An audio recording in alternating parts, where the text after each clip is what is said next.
Mass at 2 p.m. And of course today is the feast of the Assumption of the Blessed Virgin Mary. And the province of the Capuchin Friars in Australia is under the patronage. So you are very, very privileged that the provincial of the province of the Capuchin Friars, under the patronage of the Assumption of the Blessed Virgin Mary, is here with you today instead of being with my friars. So this is a great privilege for you.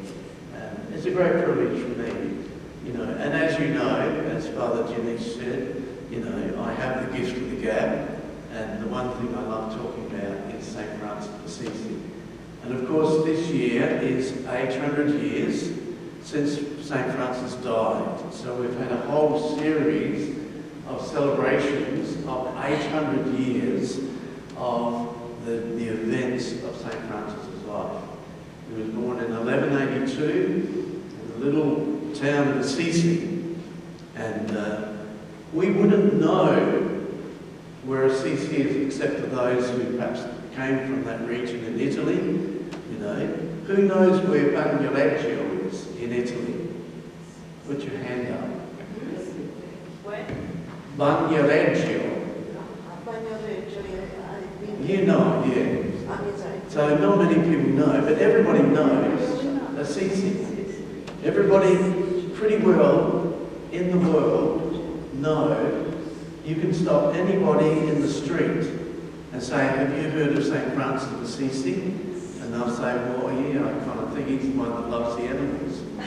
So, you know, so most people know St Francis of Assisi. They know Assisi because St Francis lived there. Have you ever thought, why is it that a man that lived or now died 800 years ago today is still making an impression on our world today? Do you think in 800 years' time that you will be remembered? Well, you may be. But this man who only died, he was 46 years old when he died. And he was actually 26, the same age I joined the religious life, the Capuchin Friars. He was 26 when he really began to follow God seriously. And in only those 20 years, he made such an impression on the world that it's still echoing in our time. In fact, it's quite dramatic because we're celebrating, and the Pope has set aside this whole year in celebration and memory of this man. Have we ever actually thought, well, what did he do in those 20 years that made such an impression? Hopefully today, I will explore that, and we will try to find and put our finger and touch and feel, what is it that he did? Why is it that he's remembered? And why was it Giuseppe Cadenza, who lived in a little town down below, in a village that we don't know the name of, who lived at the same time we don't remember? And yet he lived to be 90 years old. What did this man do? What did he make a difference? Okay, so that's the seed. I've dug the ground, the worms are coming up, and there's an interest. And that's what I want you to think about and reflect on while you're hearing my talks. Because that's what I want to try and put in it. What is it? You know, if you go to, is the St Paul's bookshop still here? No. Yes and no. It's all online, okay. So you can look online And you can type in books about St Francis of Assisi. How many books come up? And the thing is, what happens, so many books and new books are written about St Francis, and articles are written all the time.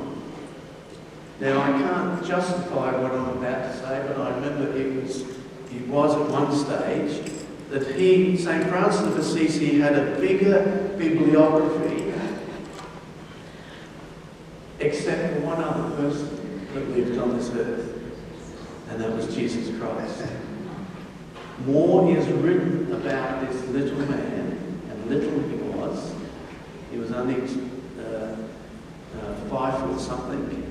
He was more of a hobbit than a human, but everybody was short in those days. More has been written and is being written about him than any other human being. There is a fascination with what this man did.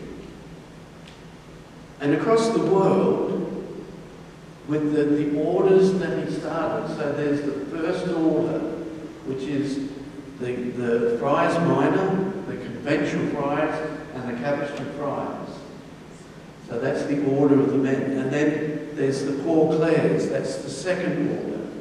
And then there's the third order, and the third order is the third order regular. So people who live in community life, men and women, who take the rule of St Francis as the basis of their life.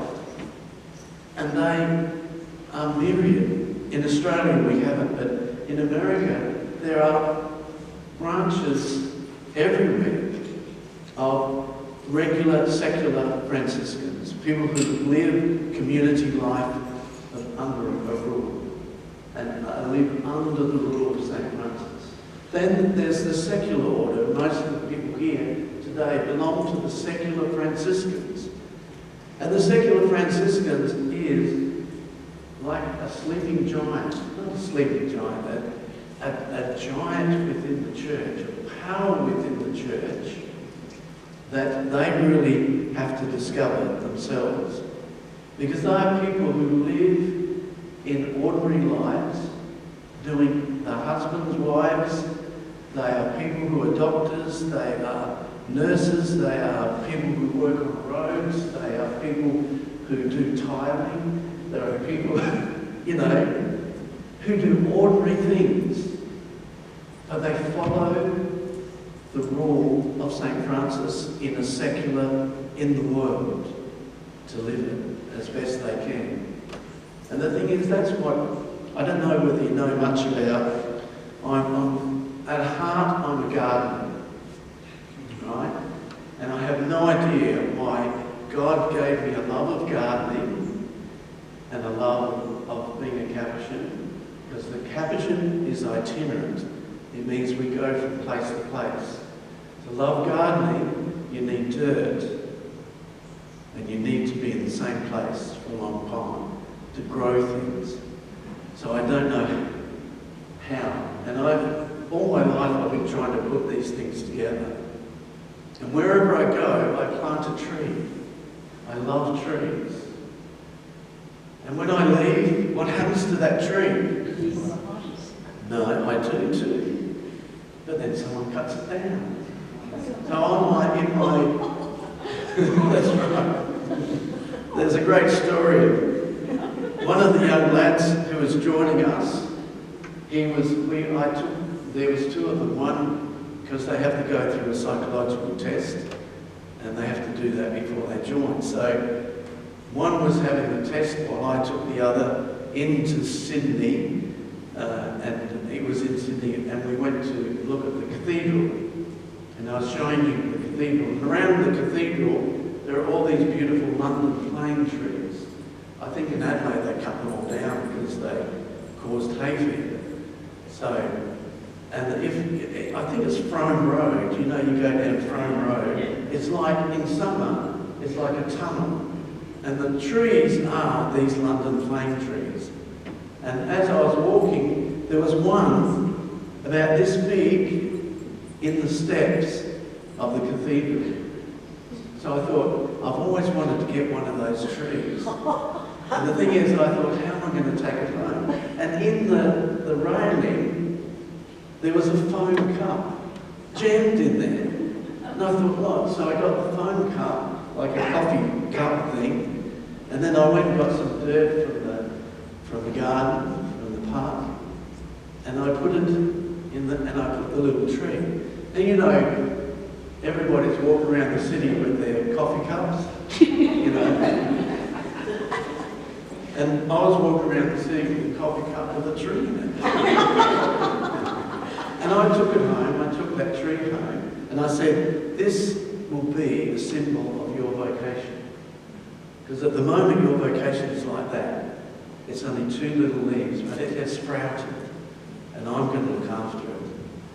So I put it in the pot, it got to about that big, and then we had a very hot day in Sydney, strong north winds. We were away, I came back, and the tree was all brown and shriveled. And I thought, oh God, that's a sign he's going to leave, you know. His vocation is dead with the tree, so I put them together. But what I did is I kept watering the tree. And for 3 months, I watered this dead thing. And then suddenly, up from the bottom, a green shoot came. And so it grew up. I repotted it into a bigger one that got that big, and I put it in the middle of the lawn in the front yard. And my idea, because I had a vision of it, is that this tree grew up and we put a deck underneath, and all the friars in summer we could sit there, have a barbecue and have a meal outside. So the tree grew to about 2.5 metres. And as it went up, I was cutting the branches so it would go up and spread out. And then I got transferred from Sydney to somewhere else. Now, 800 years after his death, what did he do that made a difference? Okay. First, I want to just unpack for those.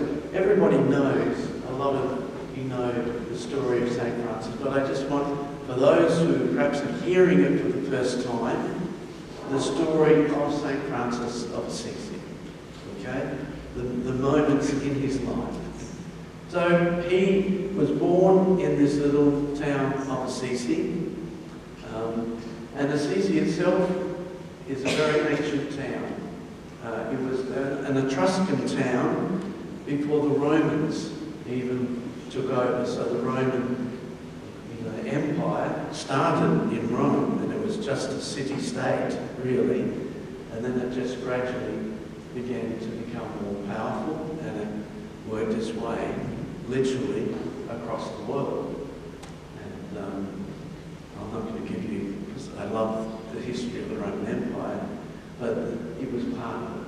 And even if you go to Assisi today, so who's been to Assisi? So a few of you have been there, and you've seen in the main piazza, there looks like a temple that was built in the Roman time, isn't there? It's right next to the big, I think it's the town hall next door. But that was built in Roman times.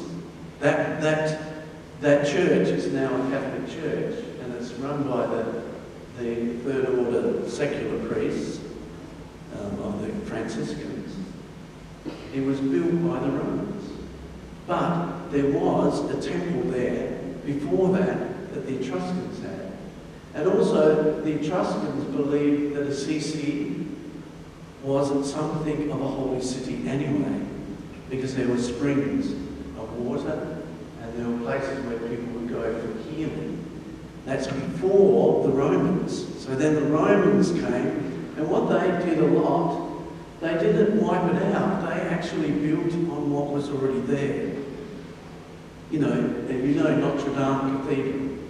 So Notre Dame Cathedral was built on the island in the middle of the Seine. And on that island there was a tribe called the Parigi. They were Gauls. And so when on that island, they had a little temple on that island.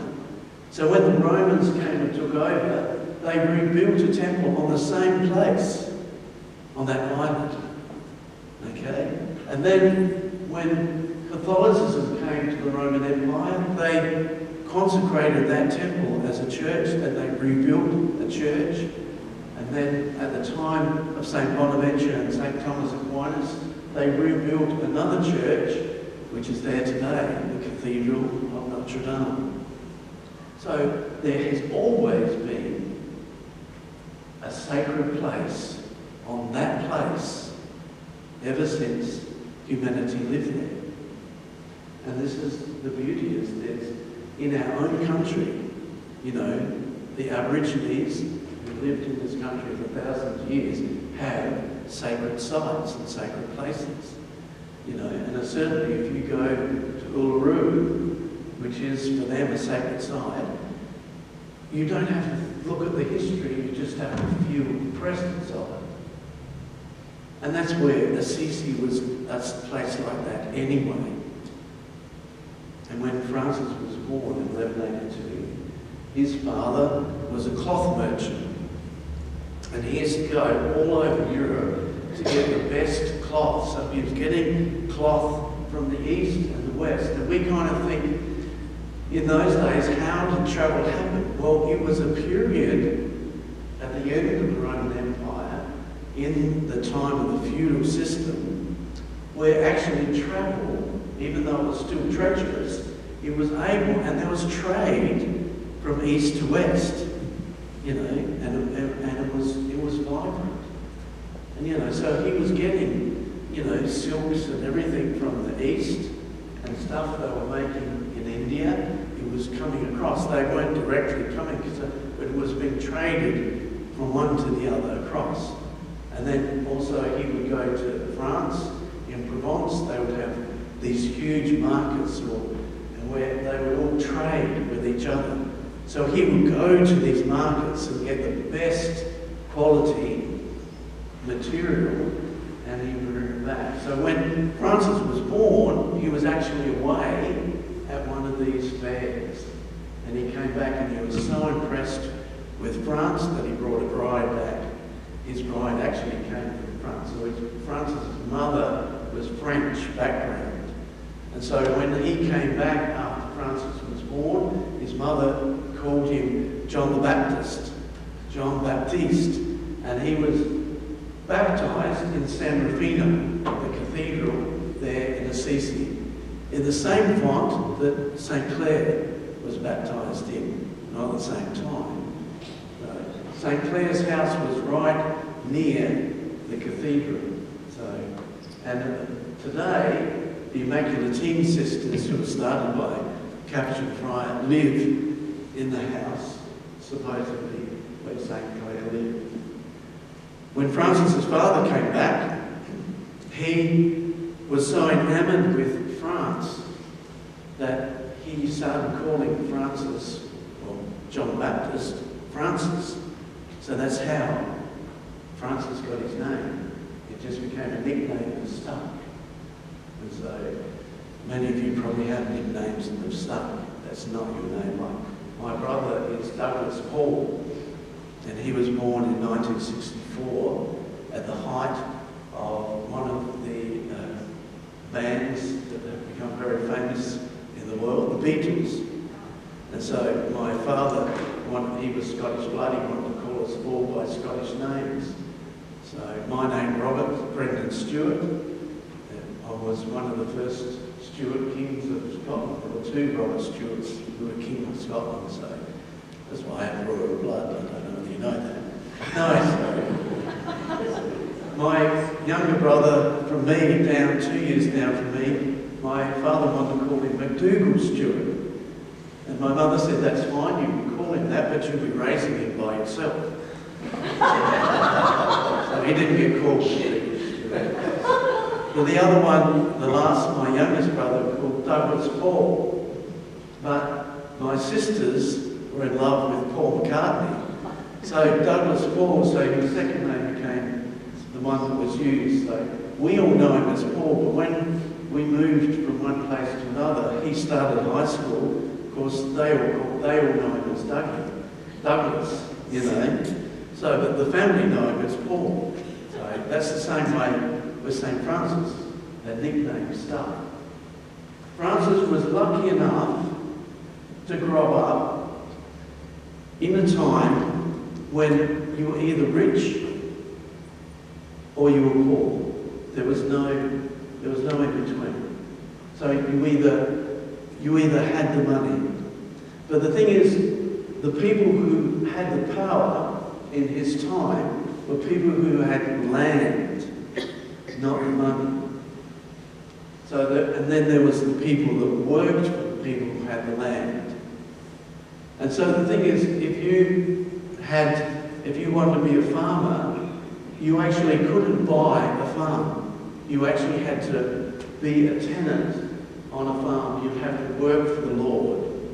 So you could keep some of the fruit and everything, but probably 10% of what you made, what you grew, or whether it was wool or whatever your produce was, went to the Lord. And then, of course, if he was generous, he would distribute it out, you know. The other thing was that if war came, you were obliged, because he looked after you, he housed you, he gave you the land, but you had to work it, and you had to pay for it. You had to go for war. And that's why a lot, if you read in history, a lot of times there's a famine. People have a famine, only because the men were at war, and the harvest, either the things weren't planted, it wasn't ploughed, or it wasn't harvested, or it was a bad year. And we don't think about it, but the thing is, like, if it wasn't planted or harvested, or there was a bad year, then they didn't grow the wheat. If the wheat wasn't harvested, there was no flour, so there was no bread, you know. And of course, you'd have to go to another area, or they'd have to find it. And because you were hungry and you were cold, you're more likely to get disease and things like that. So there was one period, somewhere in the Middle Ages, where there was, like that's happened in our time, a huge volcano erupted in Iceland. And for 3 years, it covered Europe with a cloud.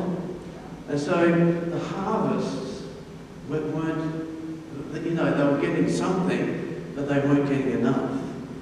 And we kind of forget the everyday life and the struggle. And the thing is that they have, that sense of the wheel of fortune. You could be on top, but the wheel keeps turning and you go down, but you might be down and you can come up, And this is what it was in Francis's time. But what was happening with his father is there was a wedge coming in between those who were rich and those who had land, and those who had the power, and those who had nothing and depended on them. There was a wedge that was sliding through, and that was the merchant class. That was people who were selling stuff, making stuff. And they became gradually more and more powerful. And what happened is, before, it was a barter system. So there was no money. Once the Roman Empire fell and disintegrated, money kind of stopped the economy. And that, they say that once the Roman Empire started to fall apart, during the height of the Roman Empire, when the Vandals came, and that was a group we still have the word today, Vandals. They were a tribe from the north who came down and raided Rome, and then they went further down. By the time they got to the other side, to the top of Africa, where St Augustine was, he went out and he pleaded with them. He said, don't kill anybody, don't rape, and don't burn. You can take anything you like, don't burn the books. And the amazing thing is, they actually listened to him. They took everything, and they, of course, one of the other things they took was slaves, and they would sell the slaves. That's how the Vikings made money, when their crops failed, they would come down to England, northern England, and they would come and they'd raid villages. The Irish did the same when they came across to Wales. That's how St Patrick got to Ireland. He was abducted as a young man and taken, and he was a slave in Ireland. And the amazing thing is, when he finally got to escape and he went back, he became a priest and he went back to evangelise Ireland. You know, and my Catholicism can be traced in that line, because it certainly doesn't come from the Scottish side. So, but the thing is, it's amazing. And the thing is, that's what really was the times in which Francis was living. But the times in which he was living were changing as dramatically as our times are. We kind of think of the Middle Ages as like, it's just this dark period between the end of the Roman Empire and the beginning of the Renaissance, where life just sort of kept on going day by day. But it wasn't. Exciting things were happening. And he was born into this merchant class. It was like a wedge coming in, because they had a new type of power. And that power was money. They started making money, and they were exchanging with money. But the thing is, if you want something, you could give them a chicken or eggs, you know, so that you could get bread. But the thing is, that's when the exchange happens, it's done. We can build up the chickens, we can build up the eggs, you know. But the thing is, when money comes, you can put it away. You can store it in the chest. You can build it up. So what was happening was that the merchant class were getting powerful in the sense that they had money. But the people who were in power, they didn't have money. They didn't have the cash. They didn't have the coins. They had the land. And one of the things that we have found out, the Mayor of Assisi wrote a huge book on St Francis. And he had access to all the records right back to that time. And he found out by going through the records that if people couldn't pay Francis's father the cash, they'd give him land. So he not only had cash, but he gradually had the land. There's a brilliant scene in the movie that the Ray Italian, you know, made. And it's nothing that the Italians make is historically correct, which upsets the Anglo-Saxons when they watch it, because we're fixated on, is it correct? But what the Italians do is bring the spirit of St Francis. And in this little movie, there's a moment where he meets one of his friends who's begging in the street, you know, and he was as rich as he was, you know. He said, well, why are you here? What are you begging for? He said, your father took our land. We had to sell our land to your father. And he thinks, what? Then he goes to his father's records and he sees all these plots of land, and which they still have the deeds in Assisi that his father had. So in this movie, which is not historically correct, but it's beautifully correct in what the sense of Francis is, he thinks, oh, I will cross this out, and therefore I will destroy the debt and restore it to him. And as he's doing it, he's got the ink pen and he's trying to, you know, and the whole ink well goes over the whole page. So the whole page goes black. And the sort of, it's the sense that's what Francis, that reconciliation, that healing, that wiping away is the sense of what Francis is. And this is what is beautiful in this movie, that he has that sense before his conversion. So that's the economic, the economic situation that you can see. Can you understand that the merchants are creating this wedge, And what happened is gradually they have a power. And what they want to do is get rid of the nobles in the town so that they can have power over the town itself.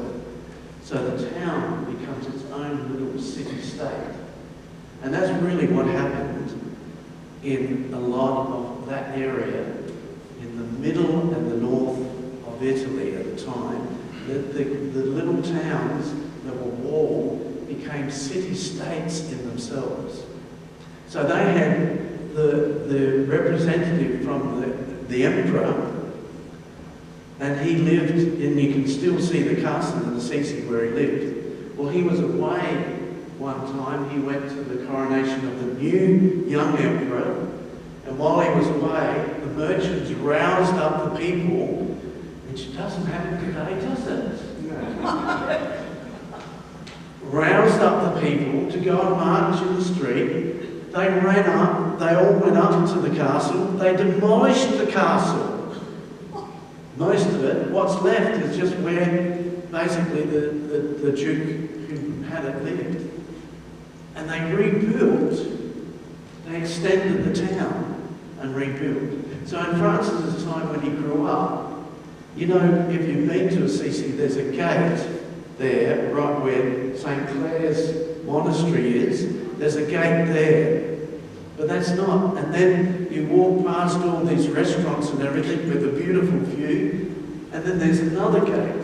Well, that's the wall that Francis helped build when he was 16, 17 years old. When they usurped the power that was from the emperor that was over them, and they wanted a town. Then they went to war with the nobles, and that's where Francis gets caught and put into jail. But what Francis, in the sense that that's the economic situation that Francis lived in. It was volatile and it was changing. And the thing is, what was coming up was the power of having money. That became the new power, rather than having the land and having the title and being a noble from your birth. Therefore, you have the right. You get what I'm talking. I'm giving you the picture on which Francis grew up. So the thing that was changing was who has the power. And what was the power was coming in with those who had the money, the merchants, those who were making stuff, who were buying and they were selling. And he was part of that group. And the thing is, that's what Francis, as he grew up, he was just like any other young man. Any other young man today who wants to be rich, famous, wants to be loved. Okay, a young man today, what would be a prestige job for today that would guarantee you fame? What would you think today? What job would you aim at? Yeah, that's right. That's a good one. I never thought of that one. Any other? Influencer. Huh? Social media influencer. Yeah, influencer, yeah. There's plenty of that. And of course you have to be good looking. And what else? A lawyer. What about something that's more visible? Huh? Yeah, a famous actor. I don't know who's the famous one these days. Undertaker. Undertaker? Well, everybody's getting old. What's that? Everybody's getting old. Oh. What about like a football player? Oh, yes. You know, I was here last time, the terrible accident with Tony Mondra. Was it Tony? Yeah. You know, but before I joined the order, he was just, everybody loved him. Well, they still do. And you know, he was good looking, he was fit, he was a great footballer. That's what Francis wanted to be. Someone like that. He aimed at it. So what was a prestige job in Francis's time? To be a knight. Yeah, not N-I-G-H-T-K-N. Actually, when they first said it, it was pronounced Knick. So that didn't sound right, so they said knight. So to be a knight was a prestige job of his time, because he was the defender of the people. They were the ones, their whole aim of the knight was to look after the widows and orphans, which comes from the Bible again and again. And so they were the strong ones. Of course, they had the armour, but you had to be fit and strong to wear the armour. And so that was his aim. And of course, you can only be a knight in his time if you had noble birth. And he didn't have noble birth. But there's another way. You could actually win the knighthood through winning a battle, through the work to your valour, through what you were doing for people, so you gained it. So even today, I don't think Australia, they had to buy the material from Francis's father and then get it made. And he was a walking builder.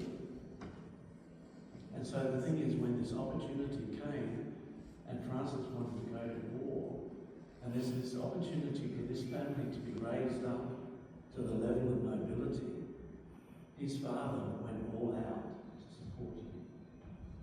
To get him a horse and a suit of armour, and you had to have a squire, plus the sword, plus all the other things, was like buying him a house and a car today. That was the investment that his father made. And of course, we have no record of Francis being prepared in the sense of learning to fight with a sword, but he probably did, they would have done it,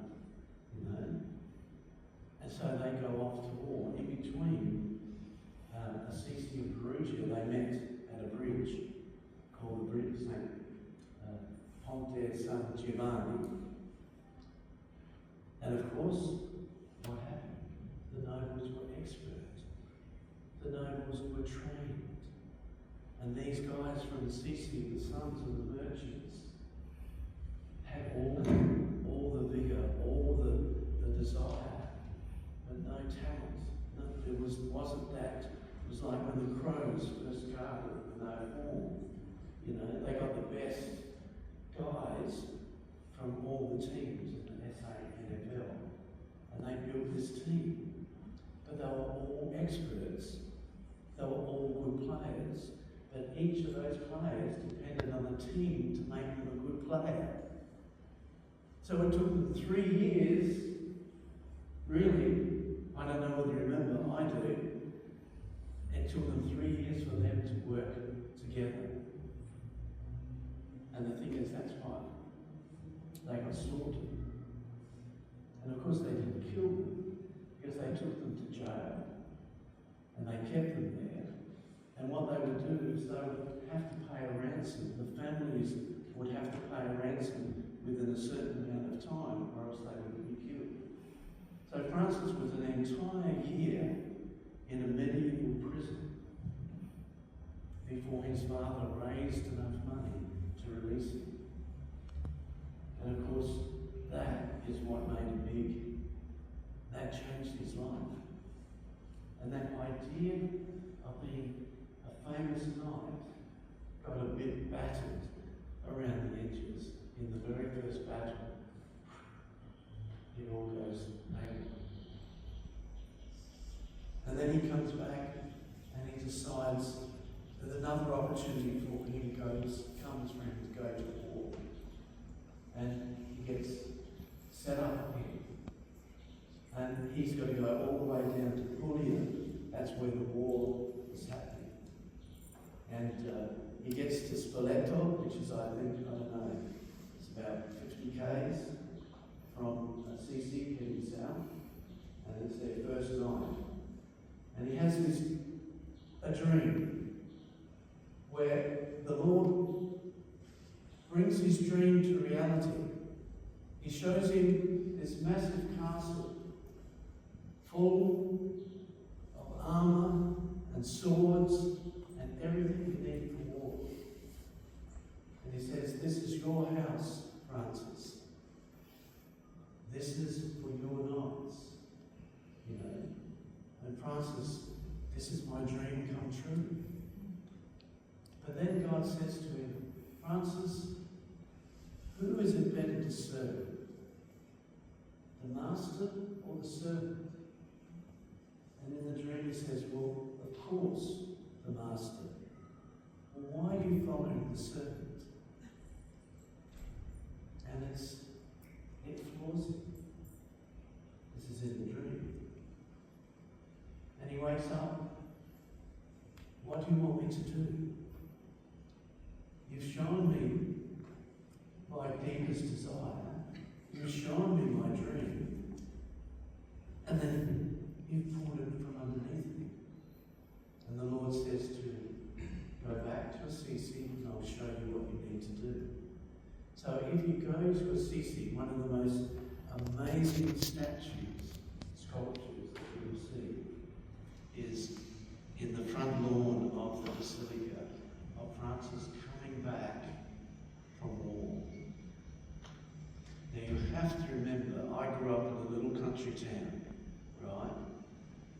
And so, in a little country town, everybody knows your business.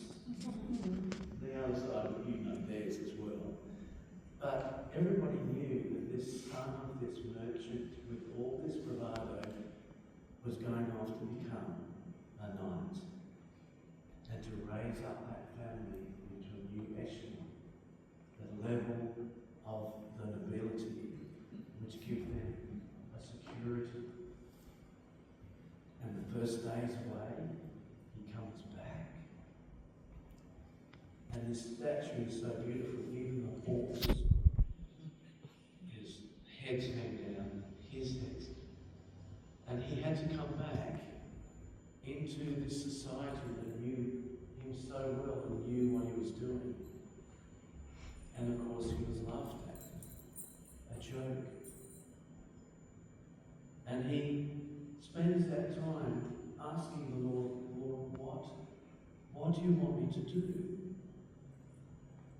You've given me some sort of a hope of a dream, and yet I can't find a way that is going to do it, that's going to happen.